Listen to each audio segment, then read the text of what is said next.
मैं JP Gupta, lecturer mathematics. आज हम क्लास 12 राजस्थान बोर्ड की क्लास ऑनलाइन क्लास स्टार्ट करने जा रहे हैं। तो सबसे पहले इसका पोस्ट डिवाइडेशन, सिलेबस डिवाइडेशन देखते हैं। सभी चैप्टर्स के बारे में, कौन चैप्टर कितने नंबर का आएगा।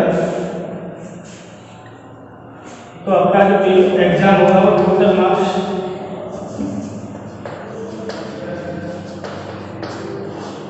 80 मार्क्स का होगा।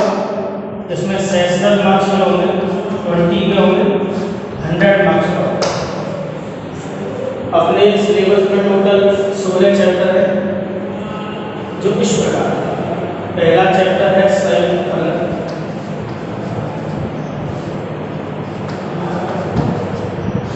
Composite function.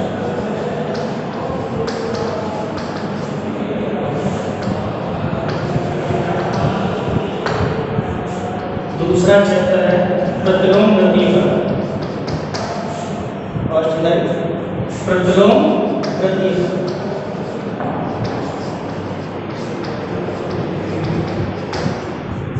Inverse circular function.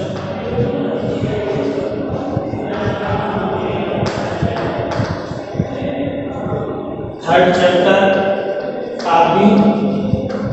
Matrix.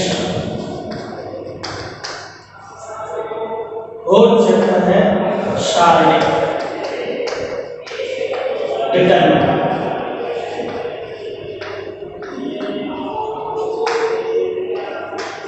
Chapter number 5 Vikram आव्यूह एवं रैखिक समीकरण।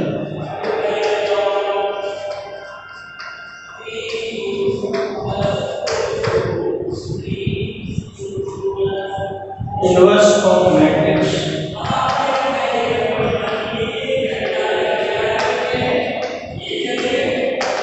And linear equation.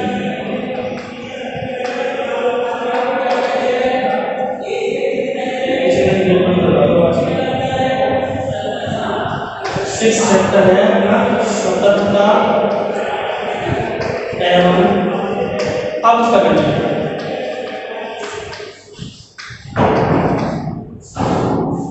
Continuity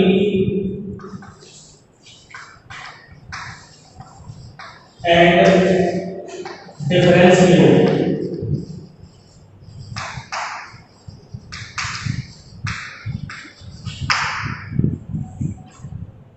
chapter number 7 है हमारा अवकलन, differentiation.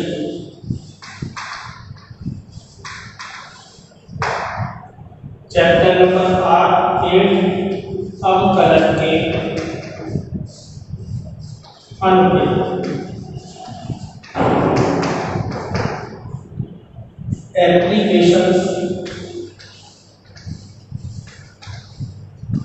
Of derivative.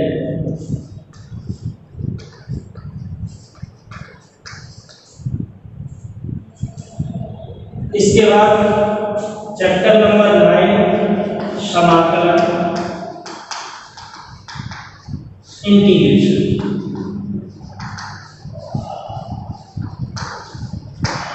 Chapter number 10 निश्चित समाकलन।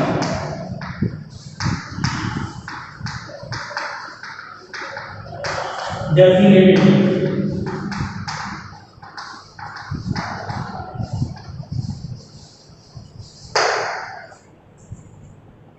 चैप्टर नंबर 11 समाकलन के अनुप्रयोग। इसको क्षेत्र समाकलन के नाम से जानते हैं, क्षेत्र समाकलन। Application of integral.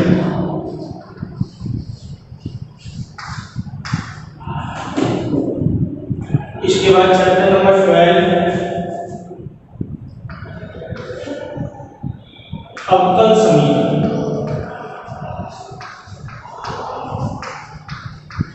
Differential equation.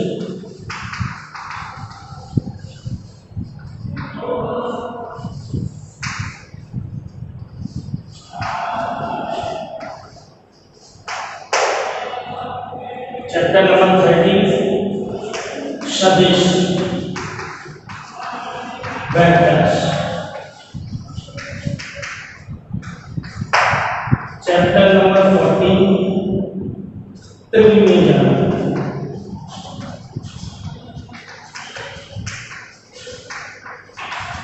Three dimensional geometry.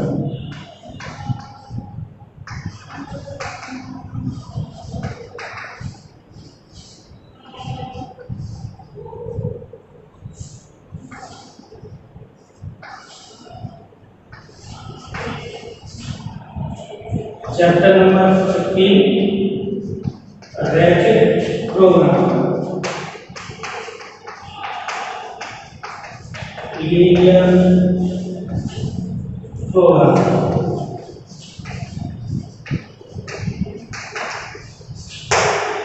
और last chapter 16 chapter prime probability.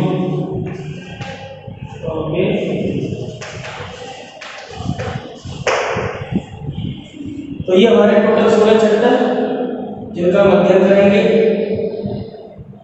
Marks डिवाइडेशन किया जाए तो बोर्ड एग्जाम में क्वेश्चन चैप्टर में से क्वेश्चन आते हैं। पहला चैप्टर में से 1+2 एक क्वेश्चन 1 मार्क्स का, 2 बार 3 मार्क्स का है। चैप्टर नंबर 2 1+3 4 मार्क्स का। चैप्टर नंबर 3 मार्क्स का, इसमें एक क्वेश्चन 1 का 1 2 का 3 मार्क्स का। चैप्टर नंबर 1 ही क्वेश्चन आएगा इसमें 3 मार्क्स का। चैप्टर नंबर 5 में एक 1 का 3 का 4 मार्क्स का। चैप्टर नंबर 6 में एक ही क्वेश्चन आएगा 2 मार्क्स का। अवकलन में एक ही क्वेश्चन आएगा इसमें 6 मार्क्स का। अवकलन के अनुप्रयोग में 3+3 2 क्वेश्चन आएंगे 6 मार्क्स के। इंटीग्रेशन एक नंबर का आएगा, एक 2 नंबर का, एक 3 नंबर 6 मार्क्स का। निश्चित समाकलन में एक ही क्वेश्चन आएगा 6 मार्क्स का। समाकलन के अनुप्रयोग फैक्टराइजेशन ऑफ इंटीग्रल, इसमें 2 क्वेश्चन आएंगे 3+3 6 मार्क्स के। अवकल समीकरण में एक ही क्वेश्चन आएगा 6 मार्क्स का। सदिश में 7 नंबर का 1 + 1 + 2 + 3 7 मार्क्स का है। और त्रिविमीय ज्यामिति 3 डायमेंशनल ज्योमेट्री 7 नंबर का 1 + 6 7 नंबर का। रैखिक प्रोग्राम में 2 क्वेश्चन आएंगे 1 + 3 4 मार्क्स का। और लास्ट प्रोबेबिलिटी से 7 नंबर 1 + 6। इस प्रकार मार्क्स डिवाइडेशन है पूरे 80 नंबर का। एग्जाम आएगा 3 4 7 10 3 13 4 17 तो 19 6 25 6 31 6 37 43 43 49 6 55 55 7 62 62 और 7 62 और 7 69 4 73 और 7 80 मार्क्स का टोटल आपका सिलेबस।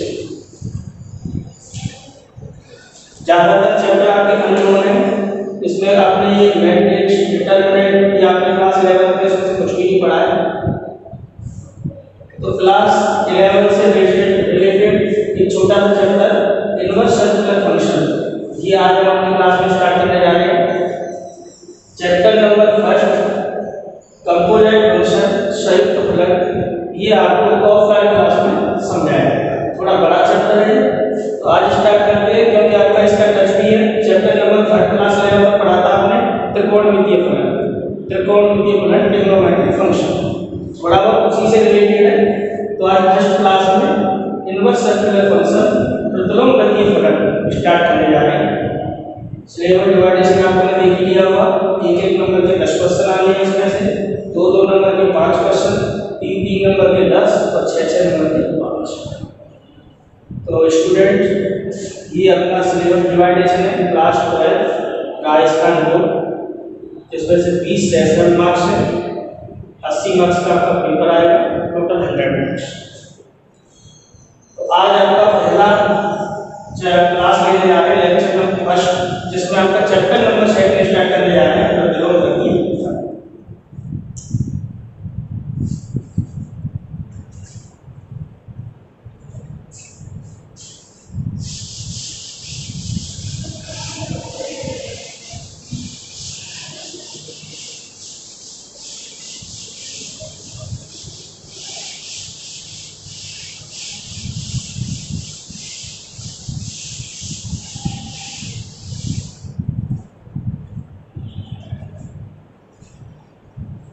तो लेक्चर फर्स्ट है अपना 1.1, जिसमें chapter number 7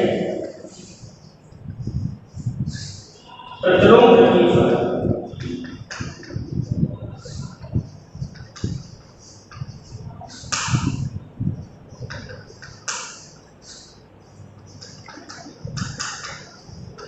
inverse circular function.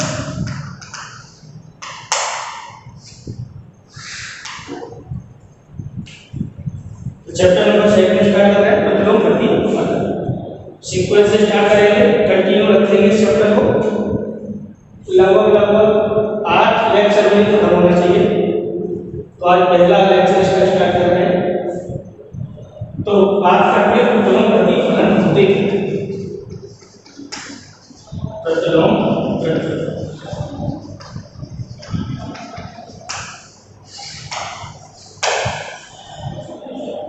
प्रतिलोम गति फलन, प्रतिलोम गति फलन वह त्रिकोणमितीय व्यंजक है, वह त्रिकोणमितीय व्यंजक है जो किसी कोण उसके संबंधित मान के रूप में व्यक्त करता है।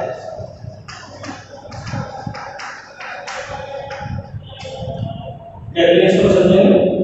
प्रतिलोम गति फलन वह त्रिकोणमितीय व्यंजक है जो किसी कोण को उसके संबंधित मान के रूप में व्यक्त करता है। जैसे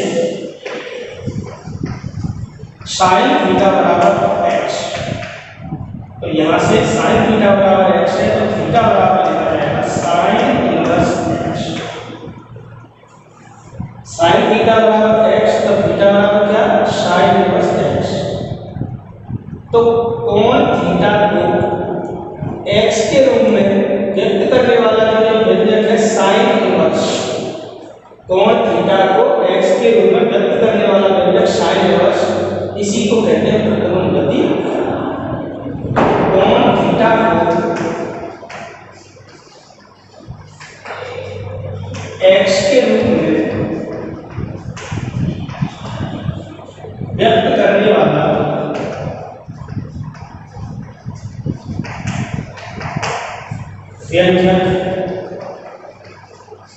sin इनवर्स प्रतिलोम गति फलन कहलाता है।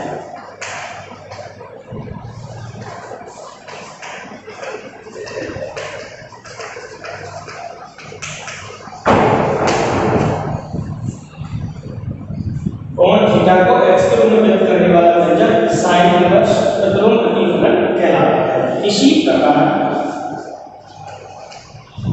अन्य प्रतिलोम गति फलन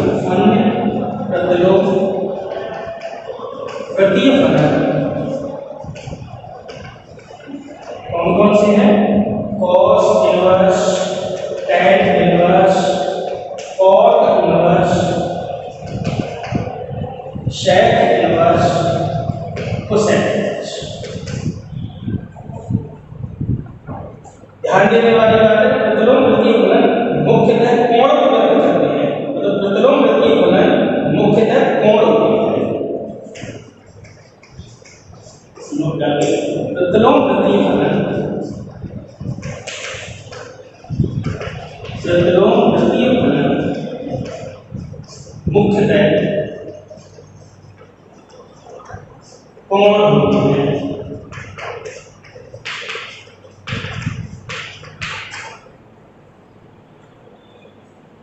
इसमें एक बात और ध्यान देने की है, जैसे साइन थीटा बराबर लिखा था x, अब यहां से थीटा बराबर लिखा था sign inverse x।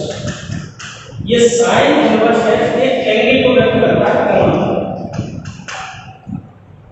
Sign inverse x कभी भी बराबर नहीं होता है साइन x का whole inverse. Sine inverse x किसी कोण को व्यक्त करता है, जबकि sin x का होल इनवर्स किसी संख्यात्मक राशि को व्यक्त करता है। जैसे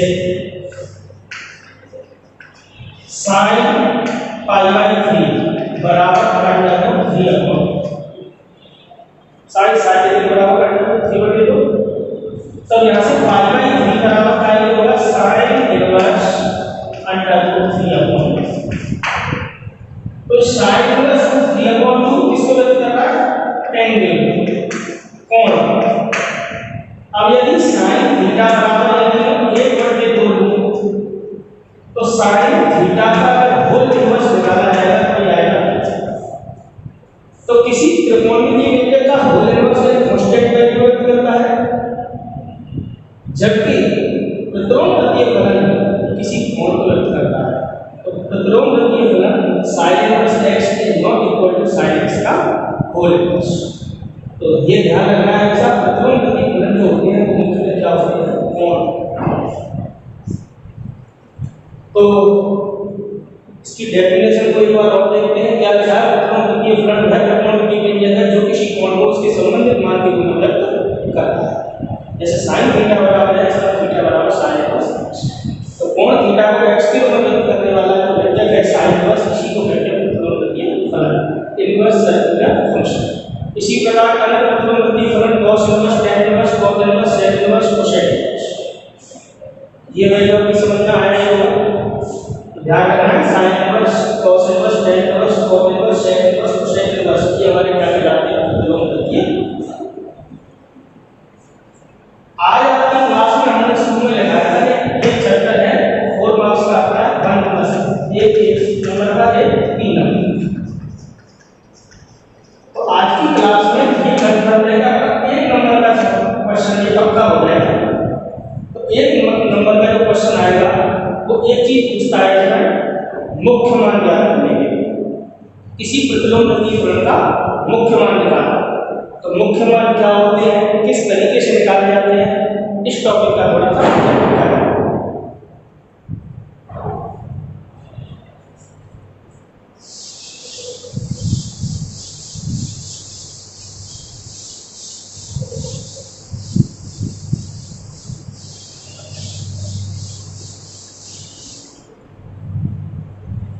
तो इसमें पहला क्वेश्चन जो आता है, हर साल आता है लगभग, मुख्य मान ज्ञात करें। मुख्य प्रिंसिपल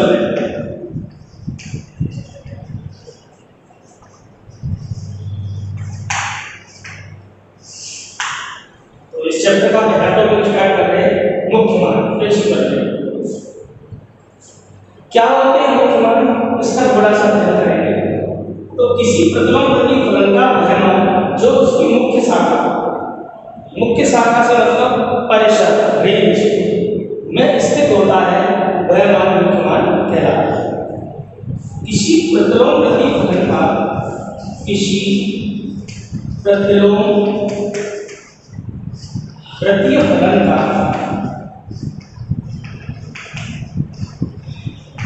वह मान जो उसकी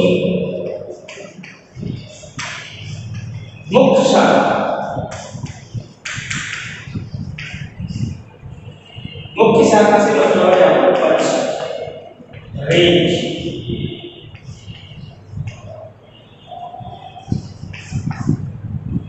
किसी प्रतिलोमवृत्तीय फलन का वह मान जो उसकी मुख्य शाखा में स्थित होता है,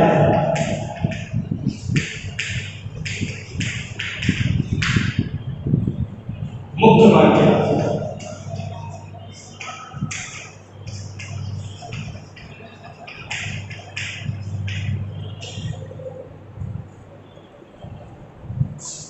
मुख्य शाखा परिसर किस प्रतिलोम प्रतिफलन की कौन सी मुख्य शाखा होती है, इस पर थोड़ा ध्यान दें। एक नंबर का क्वेश्चन यही से बन गया है, मुख्य मान ज्ञात करना, तो इसके लिए थोड़ा ध्यान रखना है। तो किसी प्रतिलोम प्रतिफलन का वह मान जो उसकी मुख्य शाखा में स्थित होता है मुख्य मान कहलाता है। तो इस पर थोड़ा सा ध्यान देना है। जैसा कि आपको बताया था, प्रतिलोम प्रतिफलन हमारे छह होते हैं। प्रतिलोम प्रतिफलन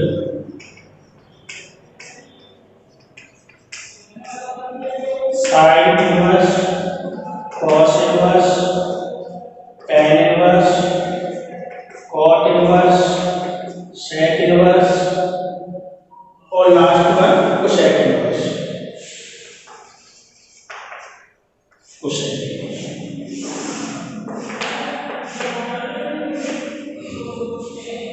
तो ये सभी प्रतिलोम प्रतिफलन है।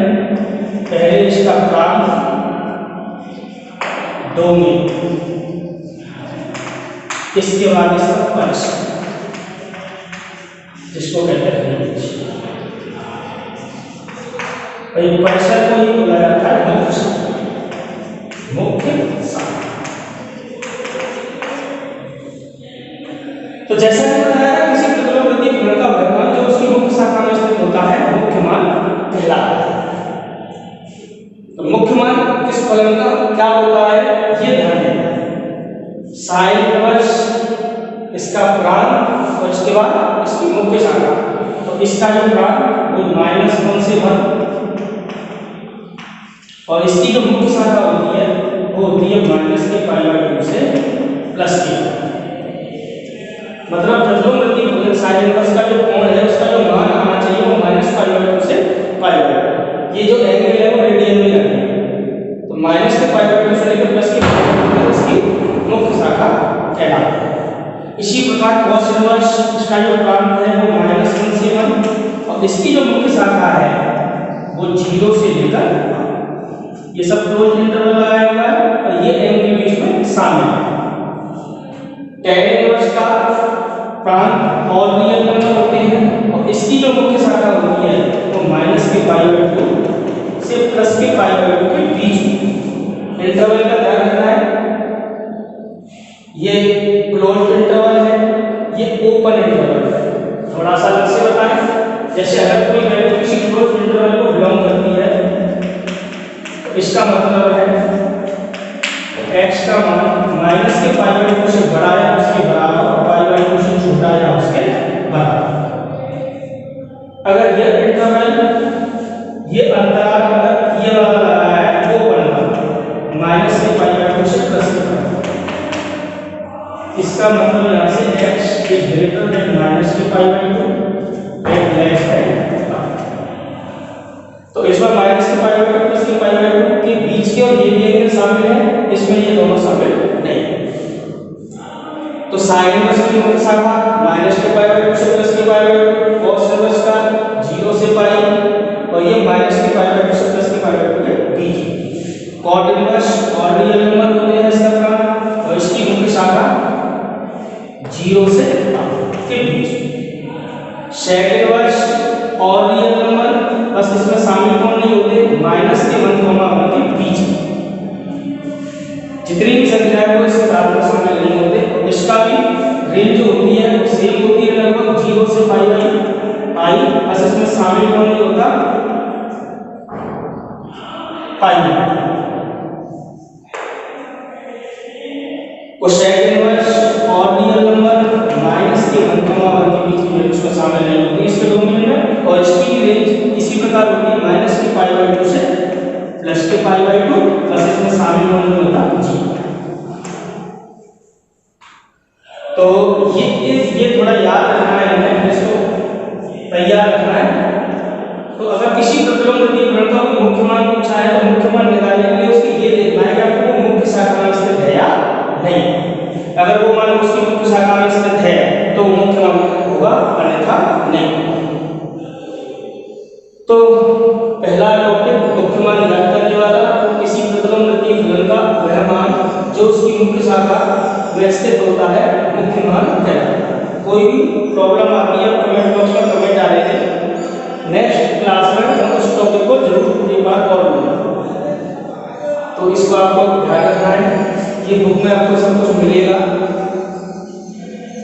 तो पहला टॉपिक ये थोड़ा याद रखना है, इसका गुणधर्म देखना।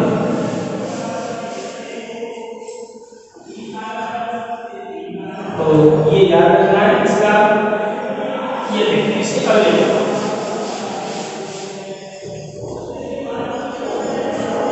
तो प्रतिलोम वृद्धि फलन के गुण, प्रतिलोम वृद्धि फलन के गुण, ये properties of inverse circular function, ये गुणधर्म देखने से पहले इन्हीं के द्वारा निकालेंगे मुख्य। तो पहला गुणधर्म है साइन इनवर्स साइन एक्स बराबर होता है एक्स।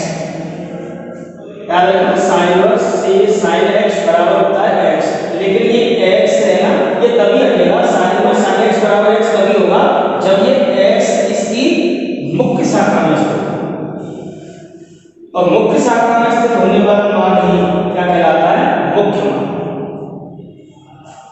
तो साइन इनवर्स साइन एक्स बराबर एक्स, ये एक्स किसको बिलोंग करना चाहिए माइनस के पाई बाय 2 से प्लस के पाई। इसी प्रकार cos इनवर्स cos x बराबर होगा x के, और x बिलोंग करेगा किसको इसकी मुख्य शाखा 0 से। tan इनवर्स tan x इसको लिखा जा सकता है बराबर x, ये x बिलोंग करना चाहिए इसकी मुख्य शाखा। cot इनवर्स cot x इसको भी x लिखा जाएगा, ये x बिलोंग करना चाहिए इसकी मुख्य शाखा। sec इनवर्स sec x बराबर x, x बिलोंग करना चाहिए इसकी मुख्य शाखा को, इसकी मुख्य शाखा क्या लिखाई देगी 0 से पाई, इसमें शामिल कौन है पाई बाय 2। और last cosec inverse cosec x बराबर होता है x के, जहां x बिलोंग करना चाहिए माइनस के पाई बाय 2 से प्लस के पाई बाय 2, और जिसमें शामिल कौन नहीं है जी। तो पहला उदाहरण में याद रखना, यहीं से मुख्य मान निकलेगा। अभी आपको बताएंगे, टेबल को याद रखना, निशानी की बताई थी। तो पहला उदाहरण क्लियर होगा। इसके बाद इसका सेकंड प्रॉपर्टी है, इसका भी ध्यान रखना है। जब वैल्यू नेगेटिव हो तो नेगेटिव वैल्यू के लिए किस प्रकार ध्यान रखना है, तो हम नदी फलन इसको दो ग्रुपों में बांटते हैं, फर्स्ट और ध्यान रखना है sine inverse tan inverse cosec inverse, ये फर्स्ट ग्रुप में, cos इनवर्स cot इनवर्स और sec इनवर्स, ये second. Sine inverse minus x, याद रखना माइनस के साइन इनवर्स x हो जाता है, ये माइनस के tan इनवर्स x माइनस के cosec इनवर्स x। इसी टॉपिक पर लौटेंगे। पहले ये और ध्यान रखते हैं, अगर वैल्यू नेगेटिव हो तो इसको किस प्रकार लिखा जाता है। ये वैल्यू किसके बराबर का होती है, कौन सी वैल्यू किसके बराबर होती है, आपको नेक्स्ट क्लास में प्रूफ कराया जाएगा, प्रूफ करके बताएंगे ऐसा क्यों होता। फिलहाल आपको याद रखना है तीन, ये वाला फर्स्ट ग्रुप में, ये सेकंड।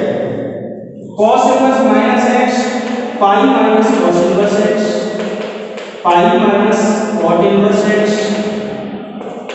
और pi minus sec inverse x। इसको दो तरीके से भी लिखा जा सकता है, tan इनवर्स माइनस x को pi minus tan inverse x भी लिखा जा सकता है। इसी प्रकार cot इनवर्स माइनस x को माइनस के cot इनवर्स x भी लिखा जा सकता है। लेकिन फर्स्ट प्रेफरेंस हम किसी को देते हैं मुख्य मान निकालने के लिए, इसका यूज करते हैं first tan inverse minus x minus tan inverse x, इसका यूज करना है। और cot इनवर्स माइनस x बराबर पाई माइनस cot इनवर्स। तो पहला जो क्वेश्चन आता है वहां मुख्य मान ज्ञात करने वाला आता है। तो एक तो एग्जांपल लेते हैं, तो किस प्रकार क्वेश्चन पूछेगा वो मुख्य मान ज्ञात कीजिए। मुख्य मान ज्ञात कीजिए। साइन इनवर्स 1/, जैसा कि आपको पता है त्रिकोणमितीय गुणन क्या होता है, कोण होते हैं। तो ये एंगल है, तो इस एंगल का मान निकालना है, लेकिन वो एंगल के कार्य से होना चाहिए उसकी मुख्य शाखा में। अगर वो मुख्य शाखा में स्थित होगा तभी वो क्या कहलाएगा, मुख्य मान।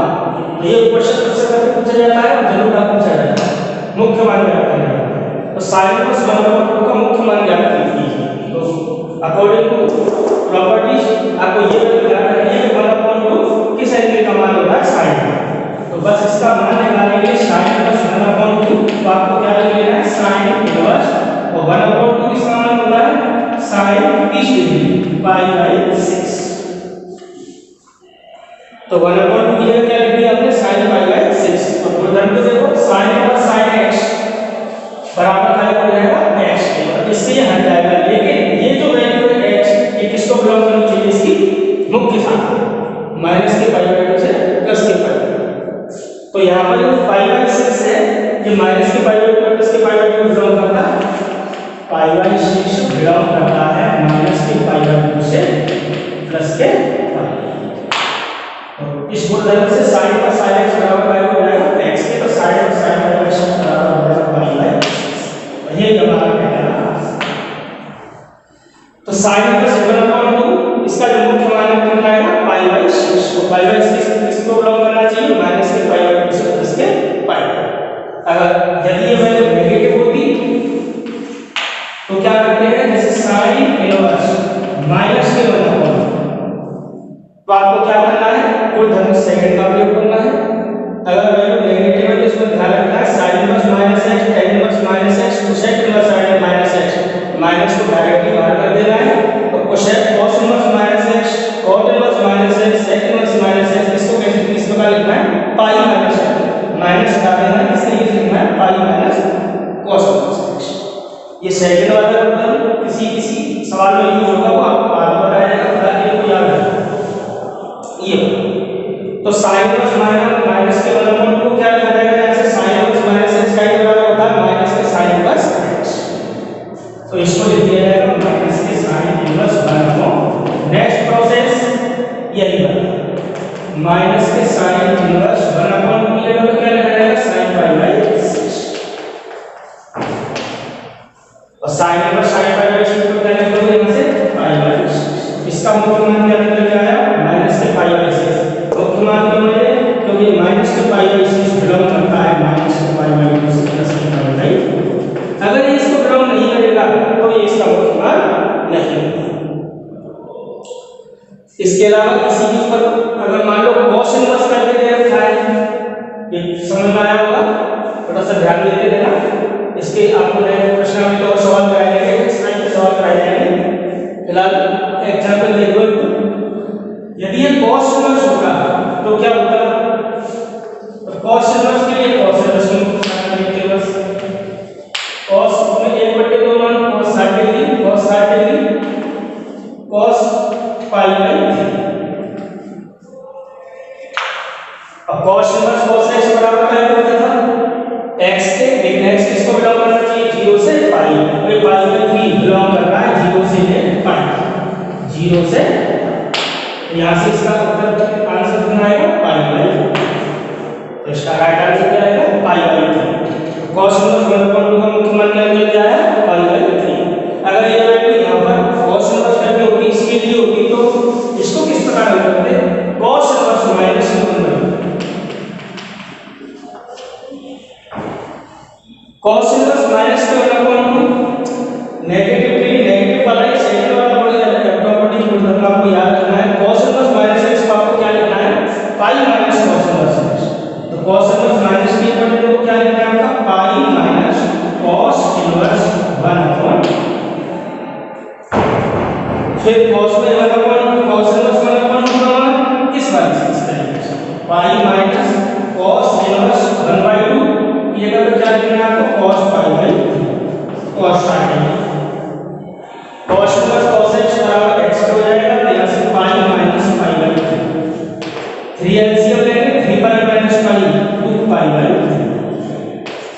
ये आपका मुख्य मान है। 2π/3 इसकी मुख्य शाखा को बिलोंग करना चाहिए। cos इसकी मुख्य शाखा होती है 0 से π। तो 2π/3 120 डिग्री 0 से 180 डिग्री के बीच में है, मतलब 0 से π के बीच बिलोंग करना चाहिए। तो इस प्रकार इसका मुख्य मान निकालने को।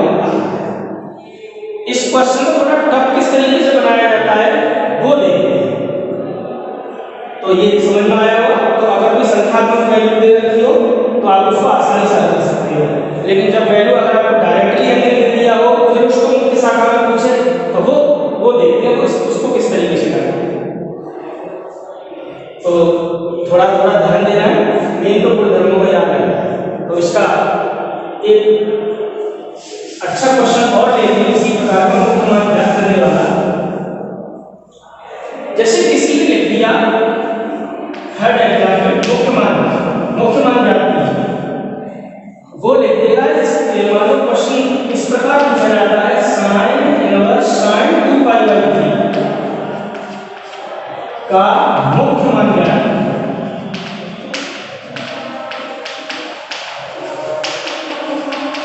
ये सबसे अच्छा क्वेश्चन है, ये पूछा जाता है पिछले कई क्लास में कई साल से पूछा जा रहा है, लेकिन अब 1-2 साल से नहीं आया, लेकिन आपको ध्यान रखना है इसका किस तरीके का मान कैसे सीखा गया है। तो इसको किस प्रकार सॉल्व करना है ये समझो। sin इनवर्स sin 2π/3 अगर आपने ये वाला उदाहरण बता दिया कि sin इनवर्स sin x बराबर होता है x के, तो सर ये इस तरीके से कर लेंगे हम, इस प्रकार का sin इनवर्स sin x बराबर हो गया x, तो ये बिल्कुल गलत है। कारण क्या है इसका, क्योंकि ये 2π/3 इसकी मुख्य शाखा को बिलोंग नहीं करता।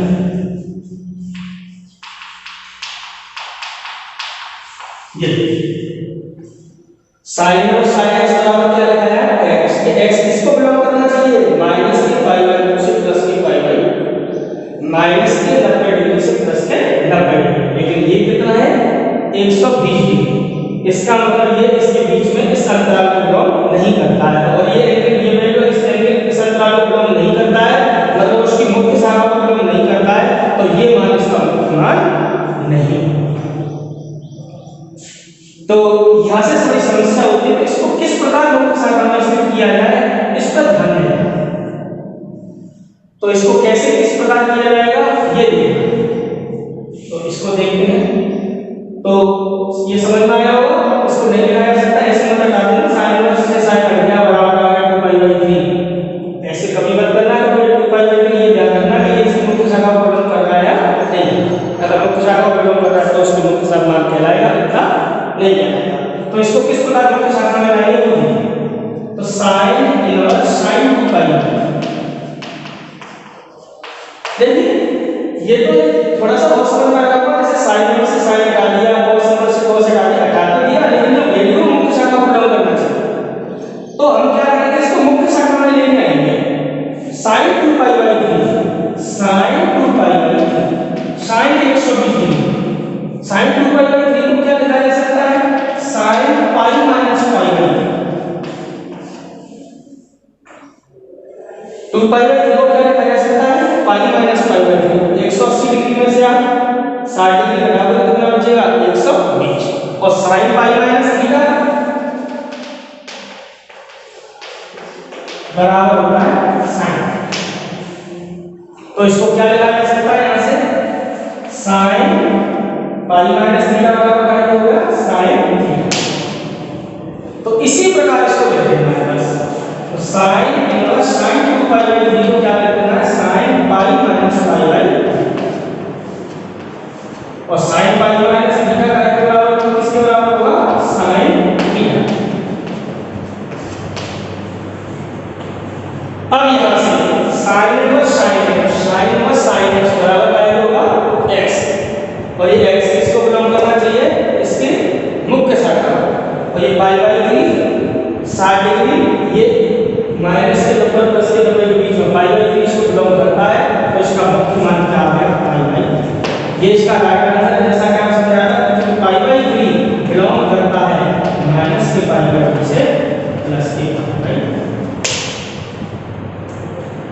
इस तरीके का क्वेश्चन जरूर पूछा जाता है। और इसको मुख्य शाखा में कैसे लाते हैं इसके ऊपर आपके प्रश्नावली को 50 सवाल और कराएंगे। एक चीज और ध्यान रखनी थोड़ी सी, ये तो आपको समझ में आ गया होगा पूरा। तो एक क्वेश्चन इसका और देखते हैं, समझते हैं इसी प्रकार का।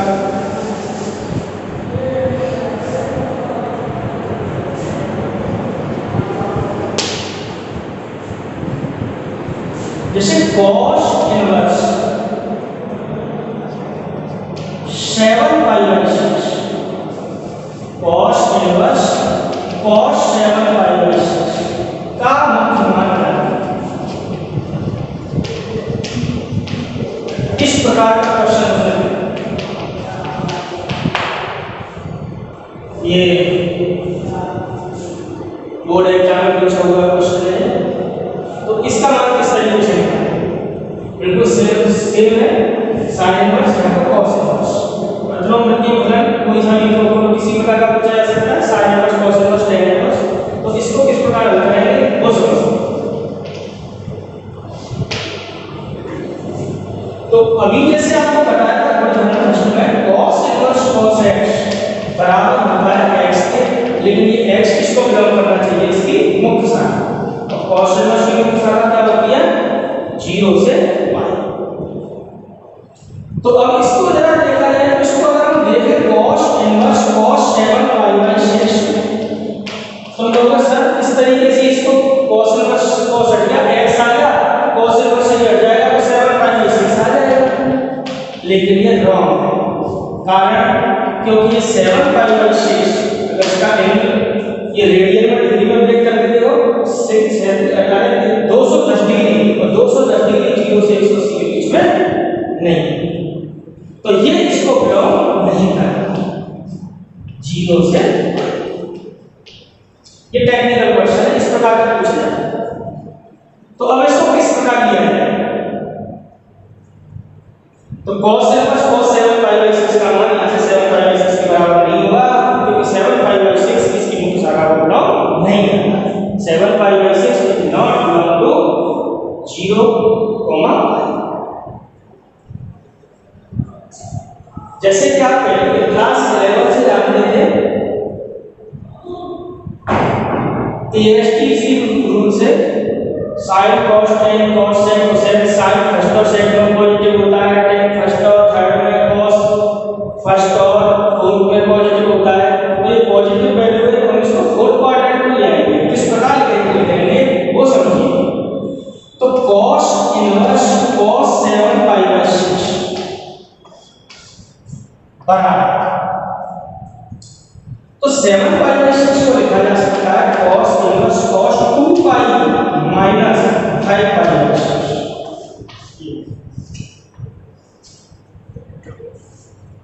जैसे 12π में से 5π घटाओगे कितना आएगा? 7। तो 7π/6 को क्या लिखा जा सकता है? 2π माइनस π/6। आप ये भी सोच रहे होंगे सर इसको π प्लस π/6 भी लिख सकते थे, तो मैं आपको बताऊंगा रिजल्ट उससे भी यही आएगा, लिखा जा सकता है। लेकिन आपको ये जानना है जो वैल्यू पॉजिटिव है तो पॉजिटिव चतुर्थांश वाले के लिए cos पॉजिटिव पहले में होता है और चौथे, तो चौथे चतुर्थांश में लाना है तो 2π माइनस थीटा। एक आपको अलग से बना के बताएंगे भी किस चतुर्थांश में किस प्रकार का है। तो cos इनवर्स 7π/6 को क्या लिख दिया? cos 2π minus 5π/6।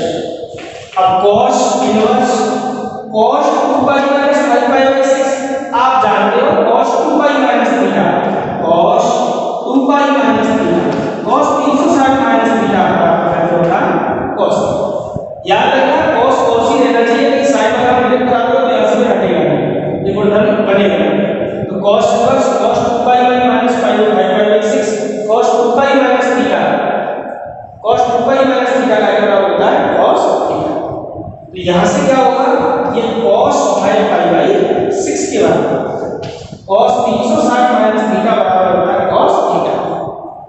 अब यहां से वही गुणधर्म cos इनवर्स cos x बराबर क्या हो जाता है? x के, x किसको बिलोंग करना चाहिए? 0 से y। तो यहां से हम देखेंगे cos इनवर्स cos 5π/6 बराबर क्या हो जाएगा? 5π/6। तो ये हमारा करेक्ट आंसर होगा, क्योंकि 5π/6 किसको बिलोंग करता है? cos इनवर्स की मुख्य शाखा क्या होती है? 0 से। तो ये दोनों क्वेश्चन आपकी समझ में आएंगे। दोनों एग्जाम्पल मुख्य मान इस तरीके से भी पूछा जाता है, तो आप डायरेक्टली मान लगा देना कभी गलती से साइन इनवर्स साइन रख के ये लिख आया, ऐसे मत कर देना। अगर ऐसा करेंगे तो पूरा क्वेश्चन गलत हो जाएगा और 1 मार्क्स का क्वेश्चन आएगा, 1 मार्क्स आपका क्लियर। चतुर्थांश का ध्यान रखना है, दोनों किस चतुर्थांश किस प्रकार लाना है। अगर एंगल पहले चतुर्थांश का है तो थीटा रखना है,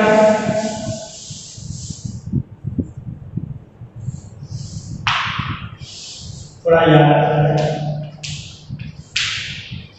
पहले चतुर्थांश थीटा रखना है, दूसरे में आना है तो पाई माइनस थीटा, तीसरे में पाई प्लस थीटा और चौथे में 2 पाई। ये सिर्फ इस प्रकार के क्वेश्चन होंगे। पहला first quadrant, second, third and fourth. ASTC rule के अकॉर्डिंग जानते हैं, पहले चतुर्थांश में सभी पॉजिटिव होते हैं, दूसरे में साइन कोसाइन, तीसरे में tan cos, चौथे में cos और sin। ये पॉजिटिव। जैसे इसी क्वेश्चन में अगर आप थोड़ी गलती इस प्रकार न करके इसको सेकंड मेथड से करते हो, किस प्रकार करें ये भी इसे cos इनवर्स cos 7 पाई, तो थोड़ा ये लेंथी हो जाता है, बड़ा cos 7। अगर आपने इसको ऐसे इस प्रकार ना लिख के, जैसे मैंने लिखा था, मैंने तो cos फर्स्ट में पॉजिटिव होता है और फोर्थ के अकॉर्डिंग मैंने 2 पाई माइनस थीटा बनाया। 2 पाई माइनस थीटा में मैंने क्या किया, 2 पाई में थीटा लगा दिया, 5 पाई में 6। 360 में से घटाओ 210 डिग्री आएगा, 150 घटा दिया। अब अगर आपने इसको इस प्रकार में लिख के इसको सेकंड क्वाड्रेंट में ले आते हैं, तो cos inverse cos 7 pi by 6 को यदि आपने लिख दिया होगा पाई प्लस पाई बाय 6, तो यहां पर थोड़ी सी समस्या है। अगर इसको पाई प्लस पाई बाय 6 लिख देते तो cos पाई प्लस थीटा क्या होता है? cos पाई प्लस थीटा बराबर होगा माइनस के cos थीटा। सेकंड क्वाड्रेंट में, थर्ड क्वाड्रेंट में cos कितना कैसा होता है? नेगेटिव। तो इसको किस प्रकार हल करते हैं? तो यहां से नेगेटिव क्या हो जाती है? cos inverse cos pi plus theta, cos pi plus theta क्या हो जाता है? माइनस के cos। अब ऐसा तो कोई फॉर्मूला आपने पढ़ा नहीं है, cos इनवर्स माइनस से हट जाएगा, डायरेक्ट cos इनवर्स कैसा तो होगा नहीं। अब जो आपको उदाहरण नंबर 7 समझाया आपको उसको ध्यान देना है। आपको बताया था cos इनवर्स माइनस x बराबर आपको किसके होता था? Pi minus cos inverse x। तो पूरे को एक वैल्यू समझते हैं x, तो cos इनवर्स माइनस x का ये बराबर होगा pi minus cos inverse x बोले तो cos पाई बाय 6। फिर दोबारा से यहां से cos इनवर्स से cos हटेगा तो यहां से क्या आएगा? पाई माइनस पाई बाय 6 और पाई से पाई बाय 6 लगाओगे तो क्या आएगा? यहां से 5 पाई बाय 6 और 5 पाई बाय 6 इसके मुख्य शाखा का नाम है। तो अगेन आपने देखा कि आपने थोड़ा मेथड चेंज किया, लेकिन रिजल्ट इस पर कोई प्रभाव नहीं। आपको मेनली ध्यान रखना है कि किसी प्रतिलोमवृत्ति फलन का मान ऐसा लेके आना है जो उसकी मुख्य शाखा में स्थित हो, और मुख्य शाखा में स्थित होने वाला किसी प्रतिलोमवृत्ति फलन का मान वो ही हम क्या कहते हैं? मुख्य मान। तो ये थोड़ा ध्यान रखना है। इसके ऊपर एक दो क्वेश्चन आपको और कराए जाएंगे, थोड़ी वैल्यू नेगेटिव भी हो सकती है, थोड़ा लेवल इसका और बढ़ाएंगे। तो पहला आपका समझ में आ गया होगा, इसलिए 4 या 5 साल से सीधे क्वेश्चन आते हैं। सर एग्जाम में फर्स्ट और सेकंड आपको कराया था, इस प्रकार के थोड़े हार्ड लेवल के क्वेश्चन कम ही पूछे जाते हैं, तो ये याद रखना है। ये भी क्वेश्चन हालांकि पूछा गया है, लेकिन इस प्रकार के फिलहाल पिछले 2-3 सालों से 4-5 सालों से नहीं आ रहा, सीधा सीधा पूछा जाता है, जैसा आपको एग्जाम में फर्स्ट और सेकंड में समझ। तो इसको थोड़ा सा ध्यान देना है। नेक्स्ट क्लास में इसके अन्य गुणधर्म पढ़ाए जाएंगे, other properties of derivative inverse circular function. तो आगे के गुणधर्म पढ़ाएंगे नेक्स्ट क्लास में। और कोई भी समस्या हो तो कमेंट बॉक्स में आप कमेंट में लिखिए, मैं उसको पहले लूंगा। तो ये ध्यान, थैंक यू।